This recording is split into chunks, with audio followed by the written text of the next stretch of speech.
आदाब, मैं हूं शकील अहमद और आप देख रहे हैं न्यूज़ मैक्स के खास प्रोग्राम खबर से आगे में आपका खैर मकदम है। आज हमारे साथ स्टूडियो में 3 खास मेहमान मौजूद हैं जिनसे हम बात करेंगे। जिस तरह से प्राइम मिनिस्टर का आज तीसरी बार बयान आया है गौ आतंकियों को लेकर, जिस तरह से देश में गौ रक्षा के नाम पर आतंक फैला रखा है, तो उसको लेकर प्राइम मिनिस्टर 3 बार बयान दे चुके हैं, लेकिन उसके बावजूद इन आतंकियों पर किसी तरह की लगाम नहीं कसी गई है। इसको लेकर तरह तरह के एहतजाज भी किए जा रहे हैं, लेकिन उसके बावजूद सरकार कोई भी कार्रवाई नहीं कर रही। खासतौर से स्टेट गवर्नमेंट्स की अगर बात करें, जहां जहां पर बीजेपी की सरकार है, वहां पर इस तरह के वाकयात ज़्यादा देखने में आ रहे हैं। इसी मुद्दे पर बात करने के लिए हमारे साथ 3 खास मेहमान हैं। अनुज अत्री साहब हैं जो कांग्रेस लीडर हैं दिल्ली में, और उसके साथ ही नदीम अहमद खान हमारे साथ मौजूद हैं जो सामाजिक कार्यकर्ता हैं, उसके साथ ही मोहित पांडे जो जेएनयू स्टूडेंट यूनियन के लीडर हैं, अध्यक्ष हैं। हम इन तीनों मेहमानों का शुक्रिया अदा करते हैं स्टूडियो में आने के लिए। नदीम साहब, अगर इस पूरे बयान पर अगर निगाह डाली जाए, जिस तरह से प्राइम मिनिस्टर के जरिए आज ये बयान दिया गया है, और वो भी जहां पर दिया गया है गांधी की जो साबरमती आश्रम है वहां पर यह बयान दिया गया है, और उन्होंने ये कहा है कि गांधी का ये रास्ता नहीं है, तो किस तरह से आप इसको देखते हैं? देखिए, बयान की अगर बात करें तो बयान इससे पहले भी प्राइम मिनिस्टर साहब के आए हुए हैं और इसी इशू पे आए हुए हैं, लेकिन हम लोग तो ये एक्सपेक्ट करते हैं कि प्राइम मिनिस्टर साहब बयान से आगे आके कोई काम करेंगे। वही लोग, उन्हीं के पार्टी से एसोसिएटेड लोग, उसी संघ परिवार से एसोसिएटेड लोग पकड़े भी जाते हैं, उन्हीं की आइडेंटिफिकेशन भी होती है, लेकिन उसके बाद भी कोई एक्शन नहीं होता। तो ये असल मसला अगर आप देखें तो ये कोई नया नहीं है, बल्कि बहुत पुराना मसला है। सबसे पहले लिंचिंग प्रोफेसर सब्बरवाल की हुई थी। प्रोफेसर सब्बरवाल को जिस एबीवीपी के स्टूडेंट ने मारा था वो ग्वालियर जेल में बंद था, और चीफ मिनिस्टर शिवराज पाटिल उससे मिलने जाते थे, शिवराज सिंह चौहान।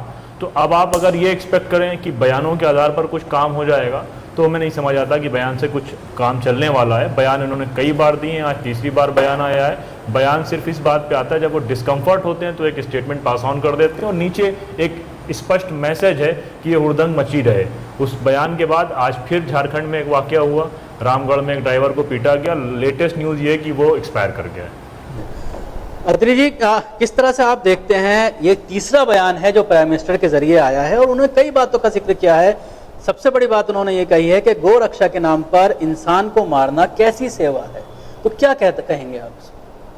देखिए, बयान का हम स्वागत करते हैं, लेकिन बयान जो ये आया प्रधानमंत्री जी का, जो इनकी कथनी है, वो अगर करनी में भी उसको अगर अपनी वो ला कर दें, लागू कर दें, तो ये देश में अमन चैन कामयाब हुआ। जब से ये सरकार आई है, ये कहते कुछ हैं, करते कुछ हैं। आप एक तरफ तो उनको पर्दे के पीछे से बढ़ावा दे रहे हैं, आपकी पार्टी उनको बढ़ावा दे रही है। आपकी पार्टी जो है गौ रक्षा के नाम पर जो है आप जगह जगह जो है क्राइम बढ़ा रहे हैं, लोगों पे जो है समाज को बांटने का काम कर रहे हैं, आप उनको आतंकित कर रहे हैं, आप उनको प्रताड़ित कर रहे हैं कि गौ रक्षा के नाम पर। और फिर प्रधानमंत्री जी की स्टेटमेंट आती है कि आप मत करें। एक तरफ आप गौ रक्षा की बात करते हैं, ठीक है, हम कहते हैं अच्छी बात है, गौ रक्षा होनी चाहिए इस देश में, गौ माता की हम भी सम्मान करते हैं, सभी लोग करते हैं, पर लेकिन आप उसका मतलब ये नहीं है कि आप गौ रक्षा के नाम पर जो है, जो लोग उसका अगर अपने वो डेयरी फार्मिंग के लिए भी लेकर के जा रहे हैं, अगर कहीं एक स्थान से दूसरे स्थान लेकर के जा रहे हैं उसको, और आप उसको जो है गौ हत्या के आड़ में देख करके, ये बहुत स्पष्ट हो चुका है। कितने ऐसे वाकया हो चुके हैं जो हुड़दंगी लोग हैं, ये इस चीज में शामिल हो रहे हैं। इनकी जो है ये इनकी भारतीय जनता पार्टी के लोग और आरएसएस के लोग इसमें शामिल हो रहे हैं। कहीं ना कहीं ये समाज में जो है आपस में बैर भाव बांटने का और बढ़ाने का काम कर रहे हैं, जो कि बिल्कुल बर्दाश्त नहीं किया जा सकता। खासतौर से जब से ये 3 वर्षों से सरकार इस देश में आई है, ये समाज को आपस में बांटने का काम कर रही है, लोगों को धर्म के नाम पर बांटने का काम कर रहे हैं, लोगों को धर्म के नाम पर लड़ाने का काम कर रहे हैं, और फिर ऊपर से सरकार की तरफ से जो है एक मरहम, झूठी मरहम लगाने का एक जो ये स्टेटमेंट आता है, हम उससे सहमत नहीं। मोहित पांडे जी, इसकी टाइमिंग को लेकर आप क्या कहेंगे? कल जिस तरह से जुनैद को लेकर पूरे देश में जगह जगह पर एहतजाज किया गया और काफ़ी तादाद में लोग इकट्ठा हुए, और देखने में यह आया कि अब आम समाज जो है इसके भीड़तंत्र के खिलाफ जो है निकलकर सामने आ रहा है, और उसके अगले दिन इस तरह का बयान आता है प्राइम मिनिस्टर के जरिए, तो किस तरह से इसको देखते हैं? देखिए, बयान देना एक बात है, बयान प्राइम मिनिस्टर दिए क्योंकि उनकी विदेशों में खूब थू हो रही थी, पूरे देश में मीडिया में उनसे सवाल पूछा जा रहा था। लेकिन असल मामला है कि क्या बयान से आगे बढ़कर क्या न्याय के लिए कि हम कुछ कर पाएंगे? जो लोग इस पूरी घटनाओं से प्रभावित हैं, एक दो तीन चार घटनाओं को क्या चिन्हित करके हम देखेंगे कि उन घटनाओं को अंजाम देने वाले कौन लोग हैं। अगर देखा जाए तो बहुत जनरल नॉलेज सी बात है कि पहलू खान को मारने में एबीवीपी के लोग, आरएसएस के लोग शामिल थे। मिनहाज को वहाँ के दरोगा ने मारा। अगर आप देखिए हमारे वहाँ जेएनयू की घटना देखिए, नजीब को मारने में एबीवीपी के लोग शामिल थे। और ऐसी तमाम घटनाओं में अखलाक को मारने में और उसके बाद बयान देने में, उस भीड़ को और संगठित करने में बीजेपी के लोग शामिल थे। तो असल मामला है कि जो लोग संविधान की कसम खाकर बैठे हुए हैं सरकार में, जो लोग संविधान की शपथ लेकर बैठे हुए हैं सरकार में, वो क्या उनको न्याय दिलाने के लिए कुछ करेंगे, कोई कदम उठाएंगे? इसमें अगर कुछ प्रधानमंत्री जी करना चाहते हैं तब हम लोग तो उनकी मदद करने को तैयार हैं। हम लोग नाम दे रहे हैं कि लिस्ट बनाकर दे रहे हैं कि ये आरएसएस के लोग हैं, इसमें शामिल हैं, ये गौरक्षक शामिल हैं। अगर वो इतने संजीदगी से कह रहे हैं कि भाई गौरक्षक हिंसा मत करें, तो सामने लिस्ट है कि इन गौरक्षकों ने हिंसा की है, इन दलों ने हिंसा की है, उन पर आप रोक लगाइए, उन दलों को पनिश करिए। नदीम साहब, जैसे इनका कहना है कि पहलू खान का इन्होंने जिक्र किया, अभी जो मामला पहलू खान को लेकर हुआ और उसके बाद एफआईआर दर्ज की गई, नामजद एफआईआर दर्ज हुई, लेकिन उसके बावजूद उनके खिलाफ कोई कार्रवाई नहीं की जा रही है, तो क्या सिर्फ बयान देने से ही उस पर कुछ हो पाएगा, बल्कि उनको आगे आकर जो सरकारें हैं, जो स्टेट गवर्नमेंट्स हैं, उनको निर्देश भी देने होंगे कि इन पर कार्रवाई की जाए, ताकि एक विश्वास लोगों का सरकार के ऊपर जाके? देखिए, कानून तो अपने हिसाब से काम करेगा, कोर्ट में फैसला जाएगा मामला, फिर वहाँ गवाह होंगे। अगर हम बयान की बात करें कि प्रधानमंत्री हमारे बहुत इमोशनल हो गए, बहुत जज्बाती हो गए और भावुक होकर उन परिवारों के बारे में सोचा और ये बयान दिया, तो इस भावुकता को आप यहाँ तक देखें कि पहलू खान की लिंचिंग होने के बाद पहलू खान को मारा गया राजस्थान में, रहने वाला वो हरियाणा का था। दोनों राज्यों में सरकारें जो है भाजपा की थी। किसी भी एक राज्य के किसी अधिकारी ने पहलू खान के घर में आज तक विजिट नहीं किया। तो जहाँ तक अगर इमोशनल और सेंसिटिव होने की बात है, तो इससे ये आप अंदाज़ा लगा लें।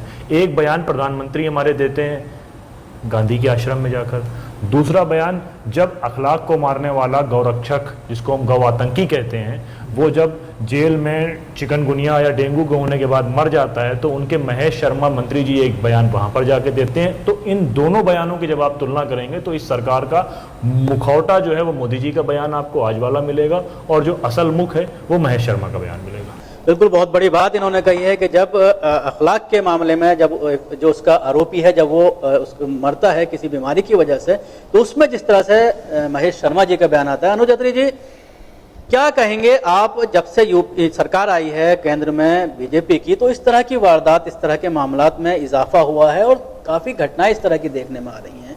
तो क्या महज इस तरह के मामलों को लेकर, गाय के शक को लेकर, जिस तरह से आज झारखंड में मामला हुआ कि बाहर एक उसकी जो पालतू गाय थी वो मर गई, तो उसके बाद उसके घर को आग के हवाले कर दिया गया और बुरी तरह से उसको पीटा गया? नहीं, मैं इंटरप्रेट कर रहा हूँ आपको।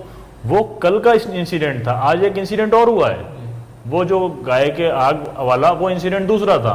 आज एक ड्राइवर को बहुत बुरी तरीके से मारा गया और उस पर आरोप था कि शायद वो मांस का ट्रांसपोर्ट कर रहा था, और वो जो मांस था वो गाय का मांस था।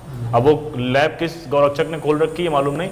उसमें क्या हुआ कि आप उसकी फोटो वीडियो है मेरे पास पिटाई की भी, वहीं के लोगों ने भेजी है, आप उसको देख नहीं सकते पूरी। वैन को पूरा वहीं जला दिया गया, 2 लोग किसी तरह से भाग गए, तो वो उनकी कुछ कम पिटाई हुई, और उसकी पिटाई का वीडियो है। उसके बारे में कहा जा रहा है कि यार उसकी शाम में डेथ हो गई।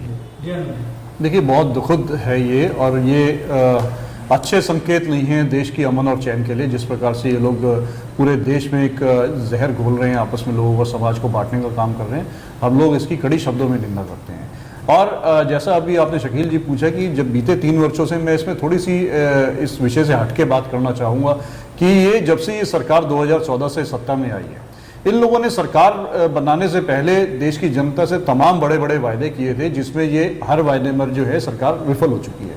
और अब इनके पास कोई चारा नहीं बचता, लोगों का केवल ध्यान भटकाने के लिए ये यही करते हैं कि समाज को धर्म के आधार पर बांटो और अपना राज करते रहो, लोगों का ध्यान भटकाओ, ताकि विकास की तरफ किसी प्रकार से कोई ध्यान नहीं जाए। केवल लोग हिंदू मुसलमान के नाम पर या और किसी नाम पर, कहीं पाकिस्तान के नाम पर, या आपस में देश में लड़ाई बढ़वाते रहे, और लोग केवल इस चीज में अपना 2 धड़ों में बटे रहे और ये अपना सत्ता का सुख भोगते रहे। लेकिन कांग्रेस पार्टी इनकी ये मंशा को कभी कामयाब नहीं होने देगी, इनका चेहरा बेनकाब होगा।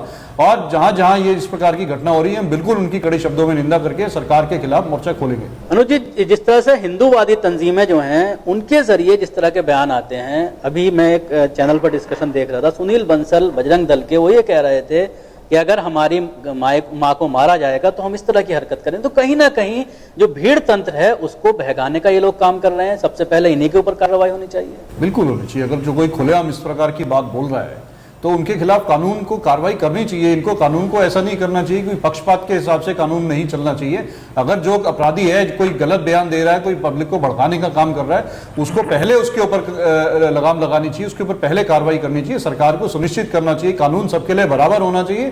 कोई किसी आधार पर कानून को ये नहीं रोकना चाहिए कि आपने उस पर कार्रवाई करनी है, फलाने पे कार्रवाई नहीं करनी। ये बहुत गलत नीति पे सरकार चल रही है और हम लोग इस चीज को कभी बर्दाश्त नहीं करेंगे।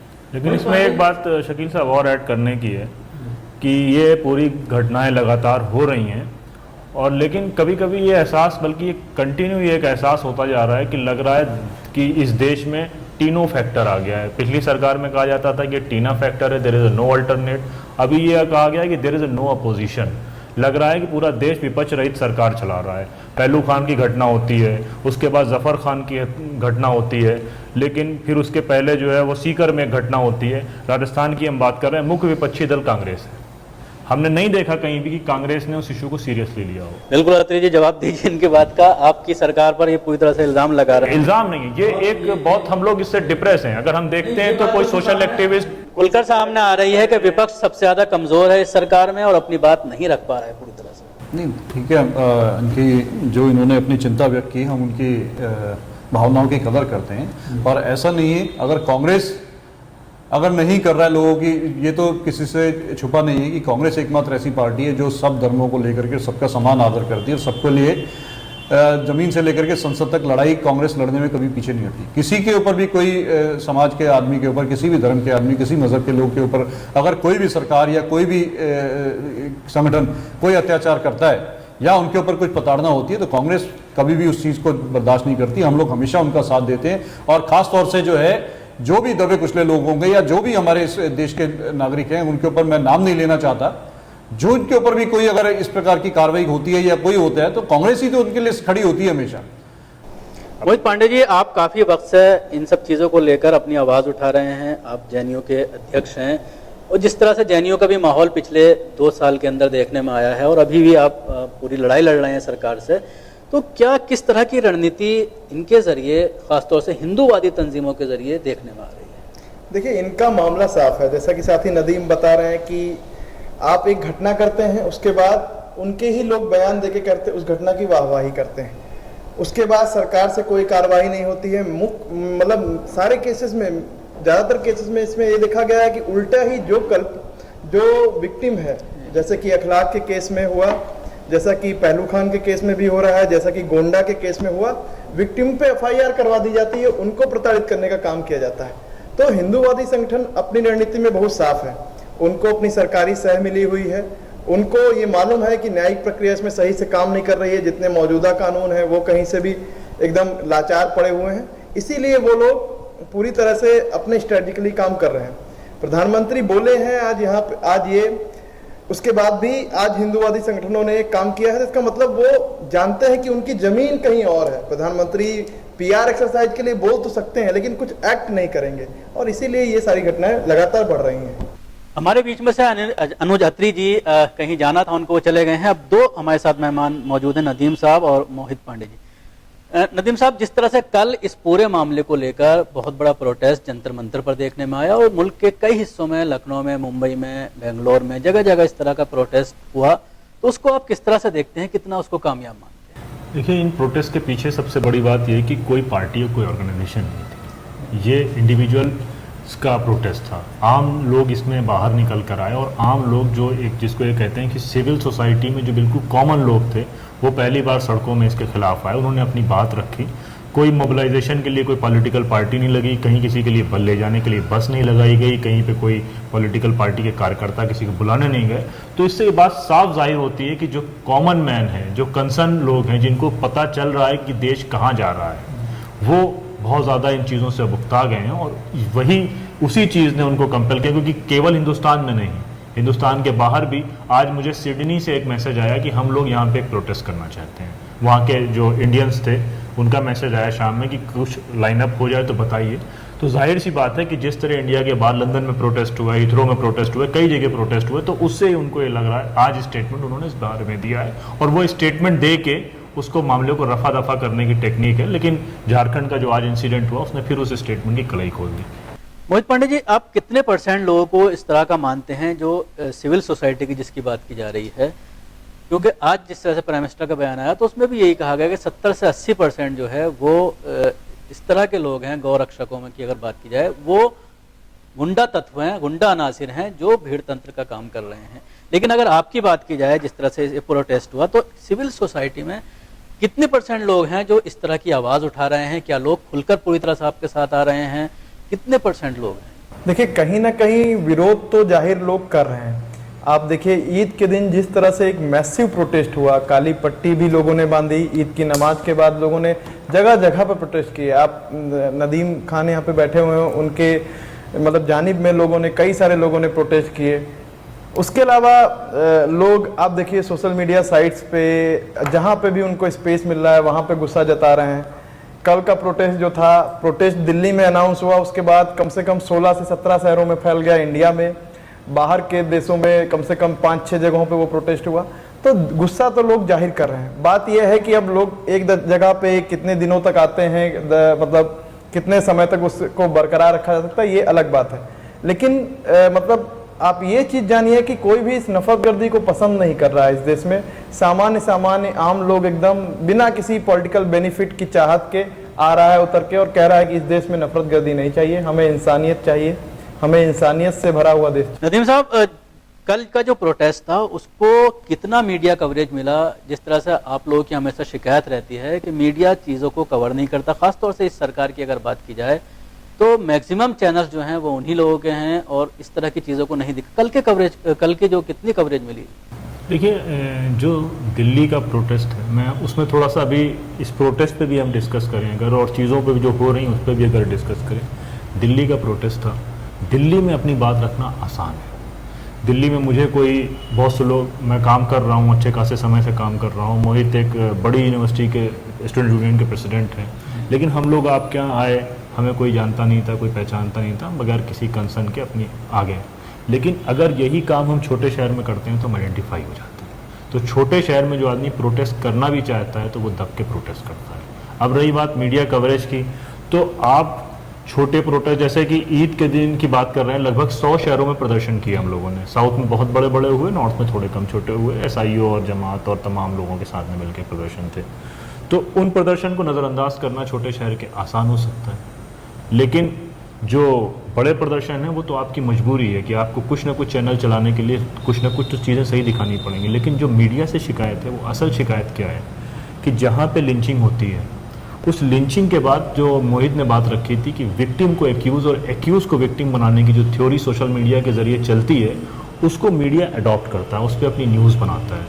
पहलू अखलाक के बारे में क्या कहा गया कि अखलाक के बारे में ये कहा गया कि साहब वो मटन नहीं था बल्कि बीफ था।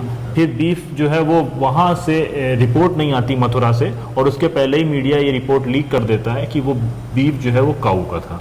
उसके बाद पहलू खान के बारे में मीडिया एक लगातार वर्जन चलाता है कि वो पशु तस्कर था, वो तस्करी करके दूसरे स्टेट में लेके जा रहा है। जबकि हम लोगों ने कई बार कहा कि ये पूरे मेवात में यदुवंशी लोग थे, यादव लोग थे जो गाय पालने का काम करते थे। ये कन्वर्ट होकर मुस्लिम हुए और उनकी कल्चर उनका सेम रहा है, तो पूरा मेवात गाय पालता है। उसके बाद उसको पशु तस्कर बता दिया। यहाँ तक कि कल कुछ सोशल वेबसाइट्स ने 3 दिन में ये कोशिश करी एक नया वर्जन लाने की, लेकिन लोगों ने उस पूरे लिंचिंग को रिकॉर्ड कर लिया था जुनैद की। उन्होंने कहा कि वो लड़का जो है वो लड़की छेड़ रहा था, इसलिए वो मारा गया। तो मीडिया क्या करता है, उस पूरे सोशल मीडिया का जो नैरेटिव है ट्रोल आर्मी का, जो पूरा ट्रोल की एक आर्मी बैठी हुई है, जो पैसे लेके पेड आर्मी है सोशल मीडिया एक्टिविस्ट की, वो जो ट्रेंड डेवलप करते हैं उसको मीडिया बगैर सोचे समझे उसको एक्सेप्ट कर लेता है, तो वो पूरे केस को कमज़ोर कर देते हैं। एक बात।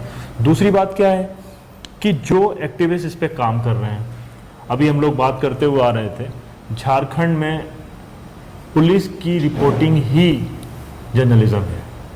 अभी हमारे एक सोशल एक्टिविस्ट हैं मुस्तकीम सिद्दीकी, और एक JNU के एक्टिविस्ट हैं, JNU के स्टूडेंट हैं वीरेंद्र। इन लोगों ने गोड्डा एक जगह है, वहाँ पे की एट्रोसिटीज़ जो आदिवासियों के खिलाफ जल जंगल ज़मीन चल रही है उनके खिलाफ उन्होंने एक प्रोग्राम रखा, एक मीटिंग रखी, छोटे से कमरे में 8-10 लोगों ने मीटिंग रखी। पुलिस को मालूम चला तो पुलिस ने मुस्तकीम सिद्दीकी को ISIS का आदमी बता दिया और FIR दर्ज कर ली, और वीरेंद्र को नक्सली बता दिया क्योंकि वो हिंदू बैकवर्ड कम्युनिटी से था। अब उसी वर्जन को अखबारों ने डाल दिया, 5 अखबार एक साथ आ गए। वो आदमी अपने आप को, जो आदमी सोशल सोसाइटी में हो, वो उसके ऊपर अगर ISIS का या नक्सल का चार्जेस लग जाए तो सोसाइटी कैसे फेस करेगा। तो ये एक मीडिया का जो रुख है वो बहुत खतरनाक है, क्योंकि जो पुलिस और मीडिया जो गठजोड़ बन रहा है, और वो किसी भी, एक तो पुलिस का वर्जन यानी कि स्टेट का वर्जन, जो सप्रेशन का वर्जन है, वो जो सप्रेस स्टेट कर रहा है, पुलिस जो संवैधानिक काम कर रही है, उसको मीडिया के थ्रू जस्टिफाई करना, जो उसकी आवाज़ को उठाए उसके खिलाफ बोले, उसको मीडिया के साथ मिलके एक ऐसा चार्ज लगा देना कि वो आदमी या तो भाग जाए या सरेंडर कर दे। मोहित जी, जिस तरह से अभी इन्होंने बात की ट्रोल की कि एक पूरा कैंपेन चलाया जाता है, ट्रोल किया जाता है किसी चीज़ को, और उसके बाद मीडिया उसको उठाती है और उसकी कुछ विश्वसनीयता नहीं देखती, उसको पूरी तरह से जांचती नहीं। मुझे भी 15 साल जर्नलिज्म में तकरीबन हो गए और मैंने काफ़ी लंबे समय तक क्राइम कवर किया है। तो हम लोग जब तक कोई खबर पुख्ता नहीं होती थी, ऑफिसर से जब तक कोई कंफर्म नहीं करते थे, पहले ये कहा जाता था कि जब भी आप कोई स्टोरी कर रहे हैं तो उसमें ऑफिशियल वर्जन लेना ज़रूरी है, उसके बिना कोई खबर नहीं चला सकते। लेकिन अब ये देखने में आता है कि बिना किसी पुख्ता सबूत के खबर चला दी जाती है और सारे चैनल उसी को चला रहे होते हैं। तो किस तरह का ये एक ट्रेंड देखने में आता है? देखिए, ये ट्रेंड नहीं है, ये साफ साफ है, उनको पैसे देके चीजें प्लान कराई जाती हैं। अगर कोई भी ईमानदारी वाला जर्नलिज्म आज भी कर रहा है, वो पहले खबरों की जांच करता है, पड़ताल करता है, एक अल्टरनेटिव जिसको कहते हैं स्टेटमेंट लाने की, कोई वर्जन लाने की कोशिश करता है। लेकिन जिन लोगों ने पैसा देके जर्नलिज्म शुरू कर दिया है करना, जिन लोगों ने लिफाफे, जिसको एनवेलप जर्नलिज्म कहते हैं, वो कर दिया है शुरू करना, वो सारे लोग यही करते हैं। जो सरकार से आया, सरकार ने जिस लिफाफे में रख के, उसी लिफाफे में खबर रख के देते हैं, उसी लिफाफे में पैसे रख के देते हैं, पैसा लेके अपनी खबर चलाओ। और ये काम बहुत बखूबी चल रहा है। साथ ही साथ जो ये सोशल मीडिया वाला भी चीज है, देखिए कई सारे आजकल पत्रकार आइडियोलॉजिकली भी बहुत मोटिवेटेड है। वो जानते हैं कि सरकार किसकी है, जाओ अगर इस सरकार की वाहवाही करोगे, इस सरकार के पक्ष में खबरें चलाओगे, इस तरह के हिंदूवादी संगठनों के पक्ष में खबरें चलाओगे, तो हमको भी एक अच्छी रबड़ी खाने को मिलेगी, तो वो खबर चलाते हैं उस तरह की।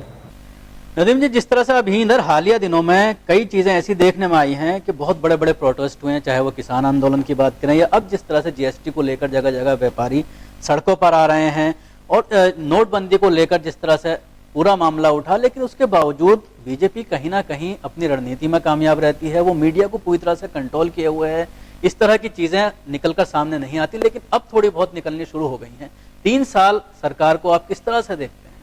मैं आपके पिछले सवाल से अगर बात शुरू करूं कि जैसे कि हम बात कर रहे थे मीडिया की और उसकी, आपको याद होगा कि एक दिन अचानक एक खबर आई थी नजीब के गायब होने के तकरीबन 4 महीने बाद कि वो ISIS का आतंकवादी था। किसी ने लिखा कि ISIS से प्रभावित था, किसी ने लिखा कि वो ISIS का आतंकवादी था। टाइम्स ऑफ इंडिया के कोई सावंत साहब हैं, शायद सावंत ही नाम है उनका, उन्होंने एक खबर डाली। टाइम्स ऑफ इंडिया से आज तक, स्टार न्यूज़, जितना भी मीडिया था, सब ने करीब 16 बड़े मीडिया हाउसेज ने उसको सर्कुलेट किया, उस खबर को। किसी ने कोई, और जो छोटे न्यूज़पेपर थे तो उन्होंने तो पूरी एक स्टोरी बना दी थी कि वो सीरिया के रास्ते जा रहा था कि तुर्की के रास्ते जा रहा था, सब ने डाल दी।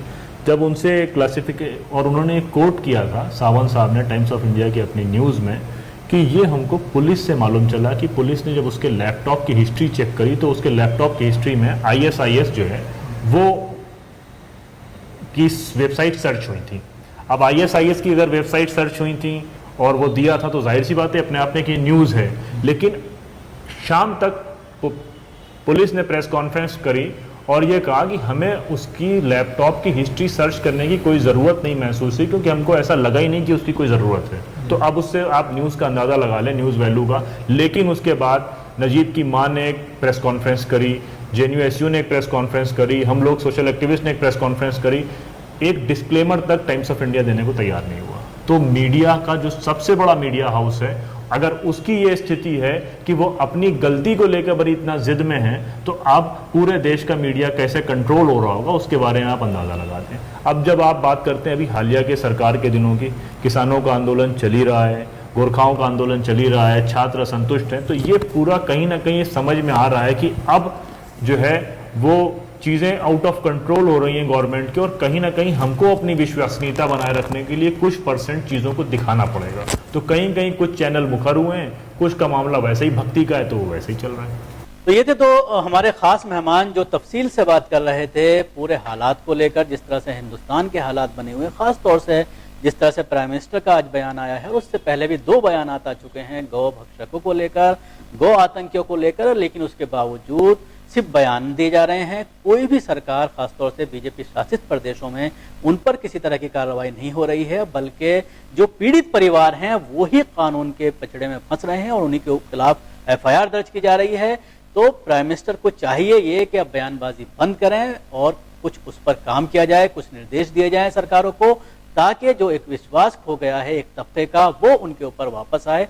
शुक्रिया नदीम साहब आपका स्टूडियो में आने के लिए, और मोहित पांडे जी आपका भी शुक्रिया।